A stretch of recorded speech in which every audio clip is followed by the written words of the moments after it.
Right breaking చూస్తున్నాం. తాడిపత్రిలో ఉద్రిక్త వాతావరణం నెలకొంది. టౌన్ పోలీస్ స్టేషన్ ఎదుట జేసీ ప్రభాకర్ రెడ్డి నిరసన వ్యక్తం చేశారు. పోలీస్ స్టేషన్ ఎదుట మంచంపై పడుకున్న నిరసన తెలిపారు. కేతిరెడ్డి పెద్దారెడ్డి సహా మరో 24 మందిపై కేసు నమోదు చేయలేదని జేసీ ప్రభాకర్ రెడ్డి ఆరోపించారు. ఆధారాలు అందజేసినా కేసు ఎందుకు పెట్టలేదని పోలీసులను ఆయన ప్రశ్నించారు.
రైట్గా దీనిపై మరింత సమాచారం మా స్పెషల్ కరెస్పాండెంట్ యోగానంద్ ఫోన్ ద్వారా అందిస్తారు. రైట్ యోగానంద్, చెప్పండి, జేసీ ప్రభాకర్ రెడ్డి నిరసనకి కారణం ఏంటి, అప్డేట్స్ ఏంటి?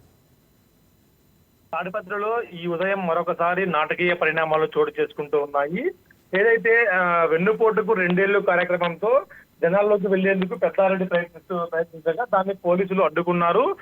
అయితే పోలీసులు అడ్డుకున్న తర్వాత ఇదే రోజు జేసీ ప్రభాకర్ రెడ్డి కూడా ఏదైతే సుపరిపాలనకు 2 ఏళ్ల పేరుతో పెద్ద ఎత్తున బైక్ ర్యాలీ నిర్వహించేందుకు తలపెట్టారు. దీంతో ఇరు వర్గాల మధ్య పోటాపోటీ నినాదాలు చోటు చేసుకుంటాయనే ఉద్దేశంతో పోలీసులు పెద్దారెడ్డిని అడ్డుకుని అనంతపురం తరలించారు. అయితే హైకోర్టు ఆదేశాలను పెద్దారెడ్డి ఉల్లంఘించారు కాబట్టి పెద్దారెడ్డితో సహా 25 మందిపై కేసు నమోదు చేయాలంటూ కూడా JC Prabhakar Reddy town police station ఎదుట పెద్ద ఎత్తున ఆందోళన నిర్వహిస్తున్నారు. ముఖ్యంగా ఏదైతే తన డిమాండ్లు ఎవరైతే ఉన్నాయో 24 మంది కూడా హైకోర్టు ఆదేశాలను ఉల్లంఘించారు.